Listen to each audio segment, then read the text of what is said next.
대해서 부활 그 이후라는 제목의 함께 은혜를 나누려고 합니다. 자, 지난주에 우리가 부활주일 하나님께 영광을 올려드렸습니다. 자, 주님께서 우리의 죄를 대속하기 위해서 십자가에서 죽으셨지만 하나님께서 3일 만에 다시 살리신 것을 기념하기 위해서 우리는 매년 부활주일을 지키고 있습니다. 교회에서 지키는 절기는 사실 여러 가지가 있죠. 여러 가지가 있지만 그 중에 가장 중요한 절기를 꼽으라면 부활절기라고 부활주일을 할 수가 있습니다. 그만큼 기독교에 있어서는 부활은 가장 중요한 위치에 있기 때문이죠. 자, 왜 그럴까요? 그 이유가 무엇일까요? 자, 이 말씀 한번 읽어볼까요? 자, 읽어보시죠. 시작. 만약 죽은 자가 다시 살아나는 일이 없으면 그리스도도 다시 살아나신 일이 없었을 터이요. 그리스도께서 다시 살아나신 일이 없으면 너희의 믿음도 헛되고 너희가 여전히 죄 가운데 있을 것이요. 아멘. 그렇죠.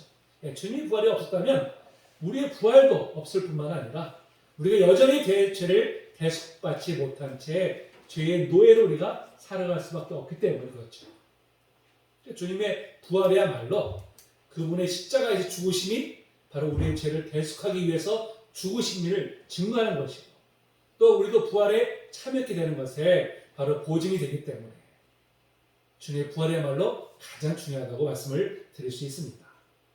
자, 근데 주님 부활하셔서 자, 얼마 동안 이 땅에 계셨을까요? 얼마 동안? 오늘 3절에 뭐라고 말씀합니까? 40일 동안. 그렇죠? 40일 동안 이 땅에 계시다가 승천을 하셨습니다. 자, 그렇다면 왜 주님은 부활하셔서 바로 승천하시지 않고 왜 40일 동안 이 땅에 계셨던 것일까요? 무엇 때문에? 자, 오늘 그 이유에 대해서 우리가 묵상하면서 주신 은혜를 함께 나누도록 하겠습니다. 자, 주님께서 부활하신 후 40일 동안 이 땅에 계셨던 이유, 그 첫 번째는 바로 부활이 역사적 사실임을 증거하기 위해서입니다. 자, 예수의 부활이 사실이 아니라고 주장하는 자들 중에 환상설을 주장하는 자들이 있어요. 환상설. 주님 실제로 부활하신 것이 아니라 그냥 환상으로 보일 것뿐이다. 이렇게 주장하는 것이죠. 이는 훗날 이제 영지주의자들이 주장하는 가연설과 유사한 주장입니다. 가연설이 뭐예요? 예수님께서 실제로 육체로 오신 것이 아니라 그냥 가상으로 나타나셨다는 주장이죠. 아, 거룩한 영이 어떻게 더러운 육체를 입을 수 있느냐? 이게 바로 이제 그들의 주장입니다. 여러분, 그 주장에 따르면 어떤 일이 벌어질까요? 어떤 일이?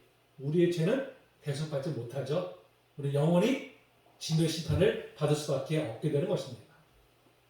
자, 그런데 사실은 예수님께서 부활하신 것을 직접 목격한 제자 중에서도요, 여전히 믿지 못하는 자들이 있었어요. 자, 이 말씀 읽어봅니다. 자, 시작. 다른 제자가 갈릴리에 가서 예수께서 지시하신 산에 이르러 예수를 배웠고 경배하나 아직도 의심하는 자들이 있더라. 아니, 왜 눈으로 직접 보면서도 왜 의심할까요? 무엇 때문에? 여러분, 우리도 그렇잖아요. 우리도 도저히 믿을 수 없는 상황이 벌어지면 뭐라고 그러죠? 이게 꿈이야 생시야 이러잖아요. 예를 들어서 정말 죽은 줄 알았던 사람이 갑자기 나타나면 이게 정말 살아서 온 건지 내가 그냥 환상으로 보이는 건지 그렇게 우리가 여기잖아요. 그렇죠?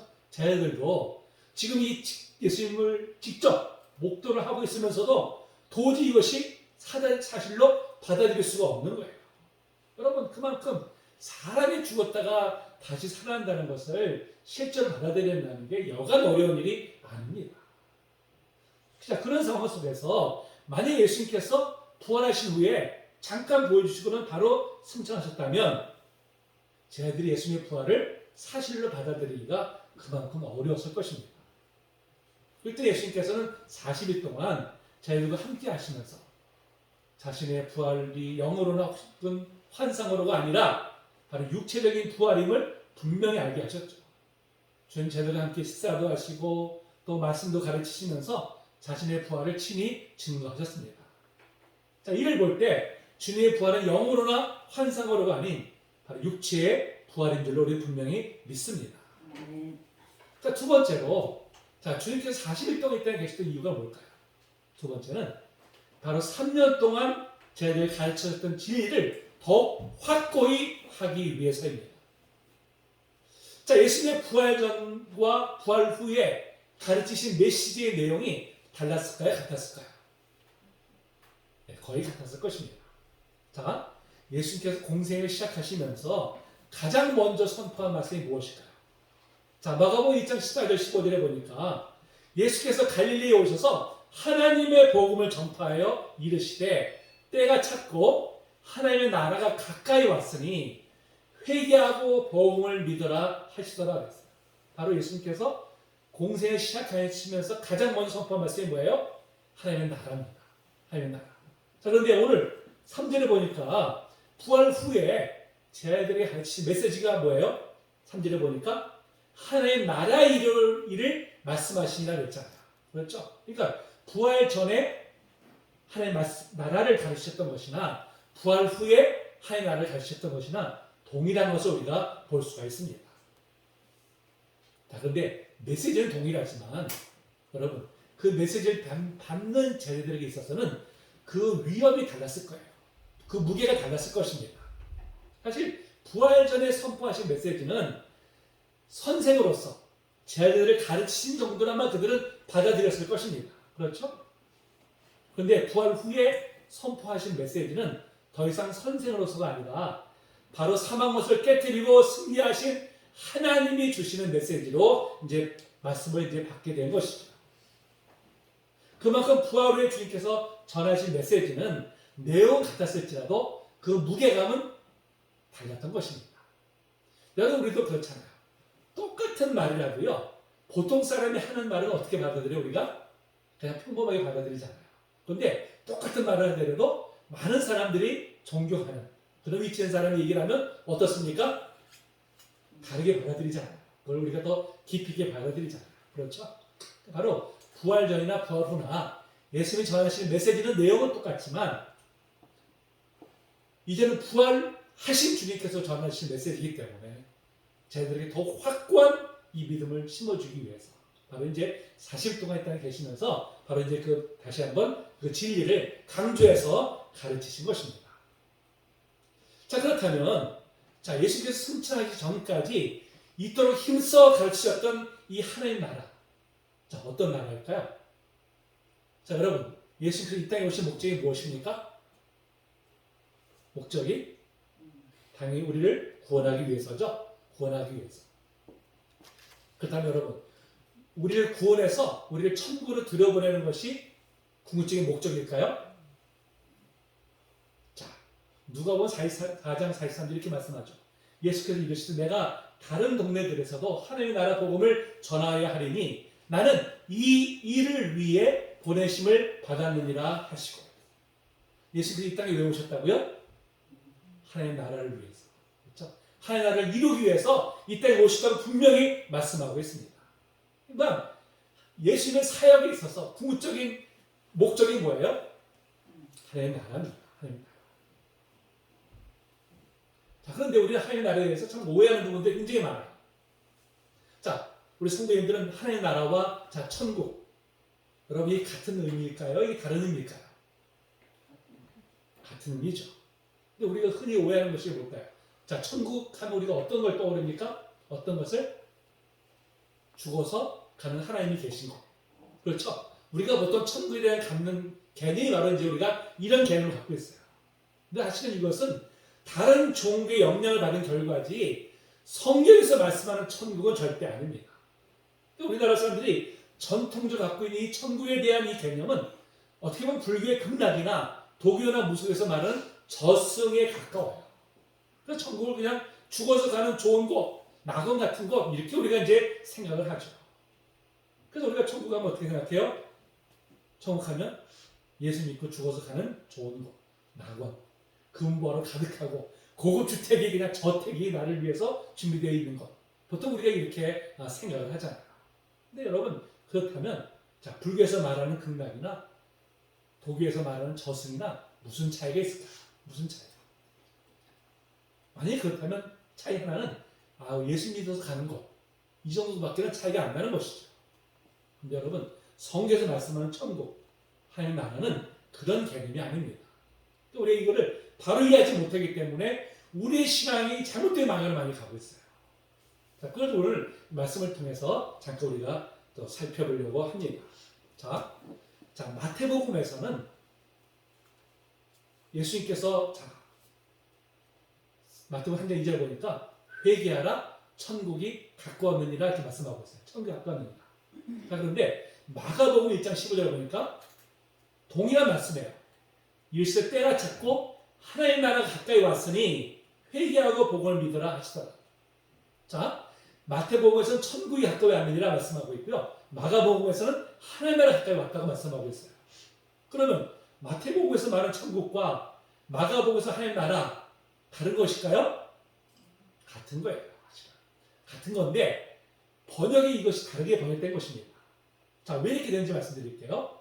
자, 마태복음은 유대인을 위한 복음서입니다. 그래서 이 마태복음의 내용을 잘 들여다보면요, 구약성경을 잘 알고 있는 바로 그런 사람들 대상으로 쓰이는 것을 우리가 알 수가 있어요. 근데 자, 유대인들은 하나님 이름을 망령되이 일컫지 말라고 그래서요, 하나님 이름을 함부로 부를 수가 없었어요. 그래서 하나님의 이름을 대체해서 부르는 것이 뭘까요? 주예요. 주님. 히브리어로 아도나이입니다. 자, 하나님 나라도 마찬가지. 하나님 나라인데 하나님으로 표현하기가 어려우니까 그것을 대체한 것이 뭐냐면 하늘 나라예요. 그러니까 하나님 나라를 유대인들은 하늘 나라로 표현한 것입니다. 자, 하늘 나라를 우리 한글 성경에서 그대로 문자로 번역하다 보니까 뭘로 번역했어요? 천국으로 번역한 거예요. 천국으로. 원래 개념은 하나님 나라입니다. 그걸 우리가 천국으로 번역하다 보니까 우리는 선뜻 갖고 있는 고정관념이 죽어서 가는 것, 좋은 것, 이렇게 우리가 생각하다 보니까 이제 잘못된, 오해되는 부분들이 있다고 하는 것이죠. 그래서 마태복음에 말씀하는 천국이나 마가나 누가복음에 말씀하는 하나님 나라나 바로 동일한 개념이다 하는 것을 우리가 이제 분명히 알아야 됩니다. 자, 그렇다면 이 천국, 즉 하나님 나라는 도대체 그럼 어떤 나라일까요? 여러분, 나라가 존재하려면 세 가지 요건이 충족되어야 한다고 그러죠. 세 가지 요건. 뭐죠? 국민이 있어야 되고, 땅이 있어야 되고, 그 다음에 할렐루야. 우리 권사님 역시 권사님이십니다. 그렇죠? 세 가지가 있어야 되죠. 이 세 가지 하나로 결핍되면 나라로 인정받지 못합니다. 우리나라 과거에 일제 식민국가로 우리가 전락됐을 때 땅과 국민이 있었잖아요. 뭐가 없었어요? 주권이 없었어요. 주권이 없었어요. 그래서 우리가 36년 동안이나 나라 없는 서름을 우리가 겪어야만 했었습니다. 그런 면에서 보면, 자, 땅, 국민, 주권, 세 가지 중에 뭐가 가장 중요할까요? 주권이 가장 중요하죠. 주권. 자, 이걸 좀 우리가 자세히 더 살펴봅니다. 그렇다면, 자, 하나님 나라의 영토는 무엇일까요? 하나님 나라의 영토. 그것은 지리적인 개념이 아니죠. 하나님의 통치가 미치는 모든 영역. 그것이 바로 하나님 나라에서의 영토를 의미합니다. 그것은 바로 우리 각자의 우리의 마음이라든지 우리 가정, 또 일터나 우리 교회나 이 모든 곳에서 하나님의 통치가 이루어지는 것. 바로 그것이 하나님 나라의 영토입니다. 이것은 시간과 공간을 초월해서 존재하는 것이죠. 또 하나님의 국민은 누굴까요? 하나님을 믿는 백성들이죠. 하나님을 믿고 하나님의 주권에 순종하는 사람들이 바로 이제 하나님 나라의 국민입니다. 세 번째로 뭐예요? 주권이라고 했죠. 주권. 하나님 나라에서 가장 중요한 요소죠. 누구의 주권입니까? 우리의 주권일까요? 아니죠. 하나님의 주권이죠. 그렇죠? 하나님의 주권. 자, 하나님의 주권과 통치가 이루어진 나라. 하나님의 주권을 인정하고 그 통치를 받는 사람들을 이루어진 나라가 뭐예요? 그것이 바로 하나님의 나라입니다. 그래서 하나님의 나라는 하나님의 통치를 받는 모든 곳이다. 이렇게 우리가 정의를 할 수가 있어요. 자, 그렇다면 여러분, 하나님의 백성이라면 우리가 하나님의 다스림을 받는 모든 사람을 말합니다. 하나님의 왕으로 모시고 하나님 뜻에 순종하는 사람들이 하나님 나라의 백성들입니다. 그럴 때 하나님 나라는 왕이신 하나님과의 관계가 가장 중요하죠. 하나님 왕 되심을 인정하고 우리는 그분의 백성임을 인정할 때 우리 안에 하나님 나라가 이루어지는 것입니다. 우리의 가정이나 일터에서도 하나님의 왕 되심을 인정하고 그 뜻에 순종할 때 우리의 가정과 우리의 일터에 하나님 나라가 이루어지게 됩니다. 여러분, 반대로 교회일지라도 하나님의 왕 되심을 인정하지 않고 사람이 주인이 되면 교회는 더 이상 하나님 나라가 아닌 것입니다. 이 땅에 수많은 교회가 존재하지만 모든 교회가 하나님 나라는 절대 아닙니다. 하나님이 친히 다스리시며 그에 순종하는 사람들이 모인 교회, 바로 그 교회가 하나님 나라인 줄로 믿습니다. 사실 원래 하나님께서 사람을 창조하셨을 때 에덴 동산은 그것이 바로 하나님 나라였어요. 그것이. 인간이 스스로 하나님이 되고자 하는 욕망으로 인해서 죄를 범했을 때 하나님과의 관계가 깨어지고 말았습니다. 우리는 하나님 나라에서 쫓겨남을 당한 것이죠. 하나님 나라를 우리는 잃어버리고 말았습니다. 그때부터 어떻게 했어요? 죄 속에서, 고통 속에서 살아가는 존재로 전락하고 말았습니다. 근데 하나님께서 어떻게 했어요? 우리를 버리지 않으셨죠? 포기하지 않으셨죠? 다시 하나님 나라를 회복하길 원하셨습니다. 그래서 누굴 보내셨습니까? 예수 그리스도를 바로 이제 이 땅에 보내신 것입니다. 그래서 예수님은 공생의 초기부터 부활해서 승천하실 때까지 오직 하나님 나라를 전파하셨어요. 이걸 볼 때 예수님의 사역 궁극적인 목적이 무엇입니까? 이 땅에 하나님 나라를 세우기 위함을 분명히 우리가 알 수가 있는 것입니다. 자, 근데 예수님께서는 이제 승천하시면서 예수님을 따르는 제자들에게 하나님 나라를 세우는 사역을 위임하셨어요. 이제 예수님을 따르는 모든 제자들은 예수님의 뜻을 따라서 이 땅에 하나님 나라를 세우는 일에 우리가 최선을 다해야 하는 것입니다. 이 하나님 나라를 세우는 일은 무엇보다도 우리 안에서부터 먼저 이루어져야 되죠. 우리의 자아가, 우리의 가정이, 우리의 일터가, 우리의 교회가 하나님께서 온전히 순종함으로 먼저 하나님 나라를 이루어야 합니다. 우리가 하나님께서 순종하지 않으면서 어떻게 세상에 하나님의 나라를 우리가 전파하겠습니까? 우리가 먼저 하나님께서 온전히 순종함으로 하나님 나라를 이룰 때 비로소 우리는 세상에 하나님 나라를 전하는 그런 사역을 감당할 수 있게 되는 것입니다. 우리 성도님들 지금 온전히 하나님 뜻에 순종하기 위해서 힘쓰고 계십니까? 아멘. 성도님 지금 나는 죽고 부활하신 예수님으로 살아가고 계십니까? 성도님들 지금 오직 하나님의 영광만을 위해서 살아가고 계십니까? 아멘.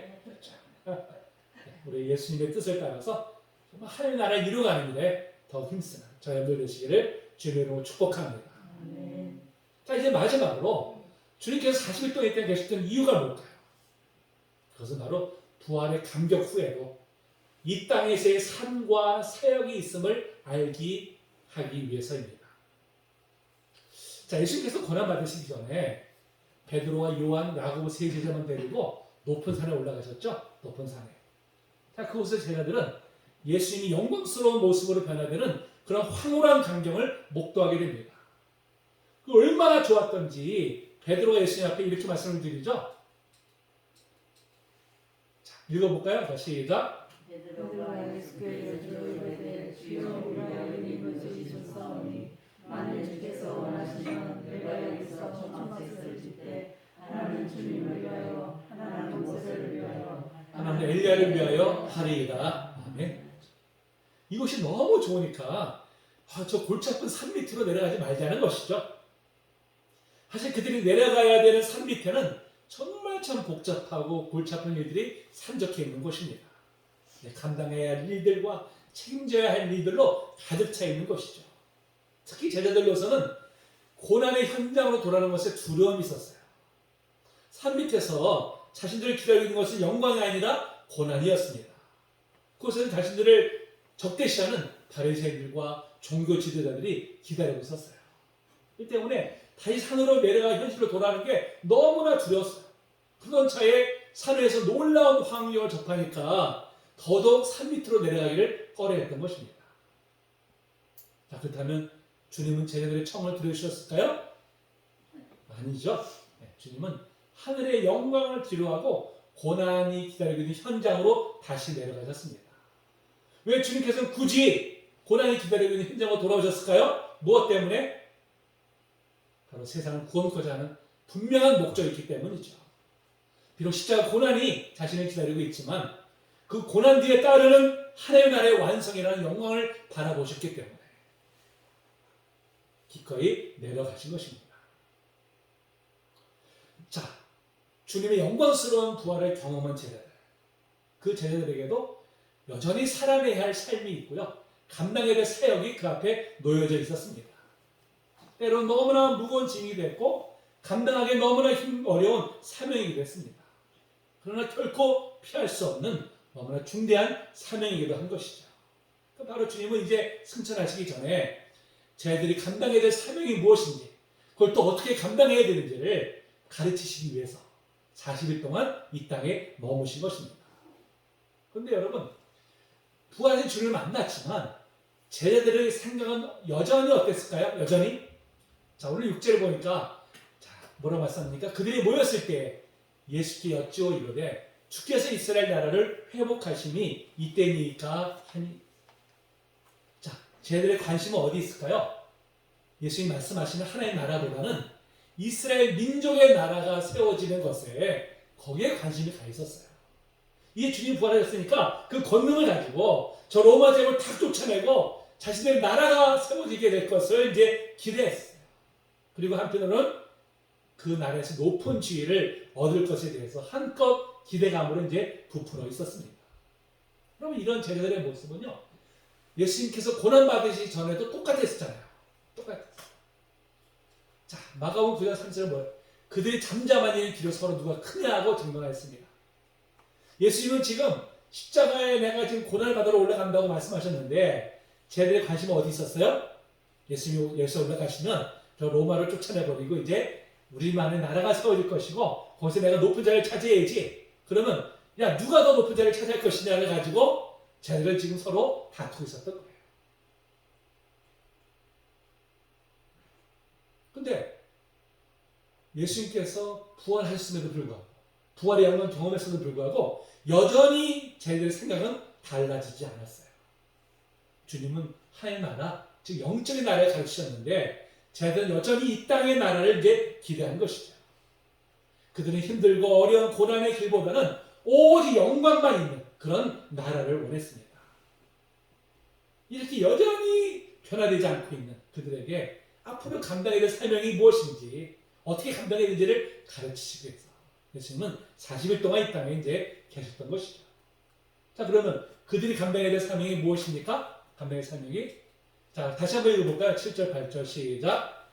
이르시되 때와 시기는 아버지께서 자기의 권한에 주셨으니 너희가 알 바 아니요 오직 성령이 너희에게 임하시면 너희가 권능을 받고 예루살렘과 온 유대와 사마리아와 땅끝까지 이르러 내 증인이 되리라 하시니라. 아멘. 자, 이 7절에서 때라는 것은 이제 헬라어로 크로노스로 가는데요. 일반적인 의미의 시간을 의미합니다. 우리가 이제 얘기하는 지금 몇 시야? 이런 시간이 바로 이제 크로노스죠. 이 시기는 헬라어로 카이로스가 하는데요. 특별한 사건과 관련된 시간을 가리킵니다. 특별히 여기서는 주님의 재림으로 이루어질 종말의 시점을 의미해요. 그것을 그러니까 주님께서 자, 예루살렘을 회복되는 시기를 묻는 제자들에게 자, 뭘 말씀하고 있어요? 주님의 재림을 뜻하는 종말을 포함한 모든 역사와 이 때와 시기는 철저하게 누구에게 속했다는 것이죠? 하나님께 속한 것임을 지금 이제 말씀하시고 계신 거예요. 이것은 바로 주님을 따르는 제자들이 가져야 될 태도가 어때야 되는지를 말씀하는 것입니다. 여러분, 우리가 가져야 될 태도가 무엇일까요? 바로 하나님의 절대 주권을 인정하는 것입니다. 모든 것이 그분에 따라서, 그분의 뜻에 따라 이루어져 가는 것을 우리가 인정하면서 우리에게 주신 자유의지를 가지고 자발적으로 주님을 따르고 주님께서 맡기신 사명을 감당하는 것이 바로 우리의 본분이라는 것입니다. 사실 여러분, 우리가 하나님이 하시는 일을 우리의 잣대를 평가할 때가 얼마나 많은지 몰라요. 우리의 잣대에 맞지 않을 때 어떻게 합니까, 여러분? 서슴없이 불평하고 심지어 하나님을 가르치려까지 해요. 하나님 이렇게 하시면 안 돼요. 어떻게 이럴 수가 있어요? 이렇게 하시면 잘못된 겁니다. 우리 기도할 때 그렇게 안 합니까, 혹시? 우리 성도님들은 그렇게 하시는 분들 안 계시죠? 여러분, 이것은요, 하나님 섬기는 것이 아니라 내가 하나님 되는 거예요. 내가 하나님 되려고 하는 것입니다. 그러면서 그게 얼마나 우리가 불경스러운 것인지를 모를 때가 참 많죠. 여러분, 결과는 하나님 앞에 맡겨드린 거예요. 우리는 과정에서 최선을 다하는 것이, 그것이 바로 주님을 따르는 제자들의 모습인 것입니다. 그걸 바로 지금 예수님께서는 7절에서 가르치고 계세요. 7절에서. 그 다음에 8절에서 뭘 가르치고 계십니까? 우리가 감당해야 될 사명을 말씀하고 있어요. 그 사명이 무엇입니까? 바로 땅끝까지 주님의 증인이 되는 것이죠. 이제 주님의 부활인 주님을 만났으니까 이젠 그 증인으로서 바로 이제 살아가라고 하신 것입니다. 그럼 법적으로요, 이 증인은 세 가지 조건이 충족되어야 한다고 합니다. 먼저는 반드시 보고 들은 것이 있어야 돼요. 어떤 사항에 대해 직접 보고 듣지 않았다면 애당초 증인이 될 자격이 없는 것이죠. 그러니까 보고 듣지 않았는데도 증언을 한다는 것은 뭡니까? 그리고 허위 증인이 되는 것이죠. 허위 증인. 다음으로는 반드시 출석 요구에 응하여야 합니다. 그러니까 법정에서 당신은 증인으로 채택됐으니까 오시오 했는데 나 안 가겠어 하면 어떻게 될까요? 강제로 구인돼요. 강제로. 의무죠, 의무. 세 번째로는 반드시 진실만을 증언해야 됩니다. 그 법정에서 증언할 때 먼저부터 뭐 하죠? 오른손 들고 선서하잖아요. 그렇죠? 절대로 진실만을 말할 것을 선서합니다. 이렇게 하는 이제 하고, 만약에 위증을 하면 처벌을 받겠다고 이제 서약을 하죠. 바로 주님께서 우리에게 땅 끝까지 증인이 되라고 하신 의미는 바로 이러한 의미를 담고 있습니다. 자, 먼저 주님의 증인이 되려면 어떻게 해야 돼요? 먼저 누구의 자격이 있습니까? 주님의 부활을 직접 보고 들어야 되죠. 근데 여러분, 우리는 안 봤잖아, 실은. 그렇죠? 우리는 안 봤는데 우리가 증인 자격이 없는 걸까요? 아니죠. 우리는 말씀과 성령으로서 우리는 부활의 주님을 우리는 만났잖아요. 그렇죠? 만났기 때문에 우리는 부활의 증인의 자격이 우리는 충분히 있는 것입니다. 자, 증인은 법정에서 요구할 때 어떻게 돼요? 반드시 출석해야 되잖아요. 자, 우리는 부활의 증인이 됐다면 뭘 해야 돼요? 증인으로서 증언을 해야 될 사명이 있는 거예요. 이건 내가 싫다고 해서, 내가 힘들다고 해서 우리가 거절할 사항이 아니라는 것이죠. 반드시 우리가 응해야 될 만한, 바로 이제 그런 사명이라고 하는 것입니다.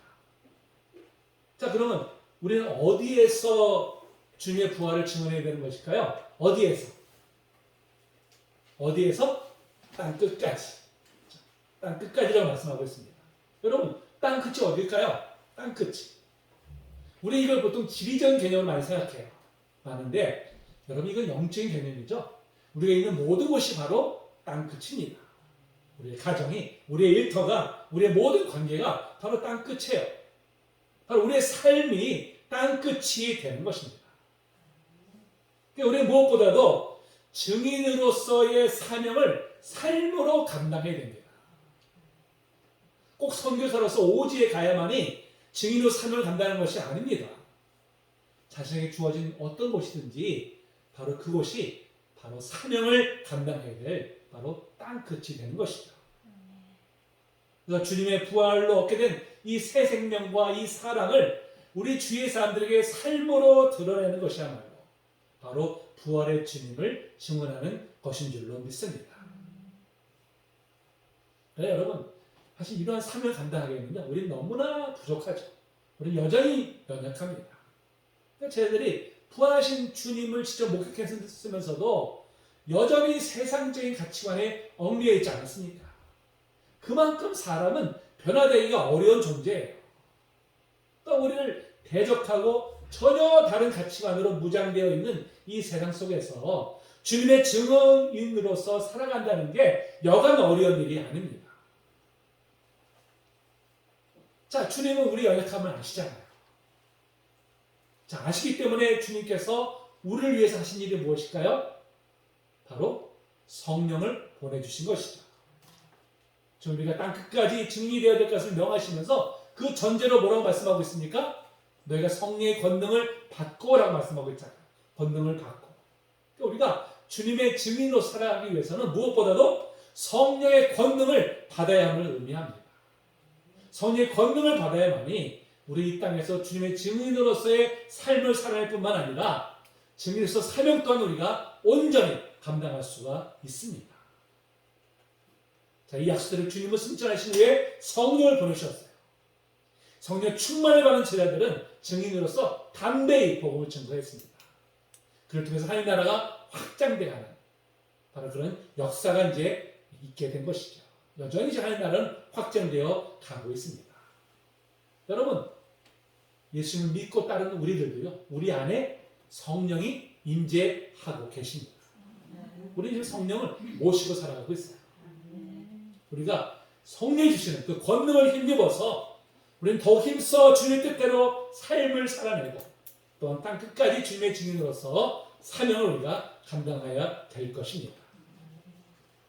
그래서 우리는 무엇보다도 진실해야 돼요. 여러분, 거룩해야 됩니다. 주님을 닮기를 우리가 힘써야 됩니다. 이러한 삶을 사는 것이야말로 주님의 증인으로서의 사명을 감당하는 일이 되는 줄로 믿습니다. 주님은 부활 후에 40일 동안 이 땅에 계셨습니다. 자, 그 이유가 무엇입니까? 그 이유가 첫째는 주님이 부활하심을 확실히 믿게 하기 위해서, 두 번째는 주님이 전하고자 하는 진리를 더 확고히 하기 위함이죠. 그 진리가 무엇입니까? 하나님 나라죠. 하나님 나라를 세우는 일. 바로 그것이야말로 우리가 감당해야 될 일입니다. 또한 부활을 경험한 후에도 여전히 우리가 살아내야 할 삶이 있고 감당해야 될 사명이 무엇인지를 분명히 가르치시기 위해서 예수님은 40일 동안 이 땅에 계셨습니다. 이제 주님의 부활의 능력을 소유한 우리 이제 부활의 증인으로서의 우리의 삶을 우리가 살아내야 됩니다. 여러분, 어떻게 살고 계십니까? 또한 부활의 증인으로서의 우리의 사명도 힘써 감당해야 됩니다. 우리 힘으로 할 수 없죠?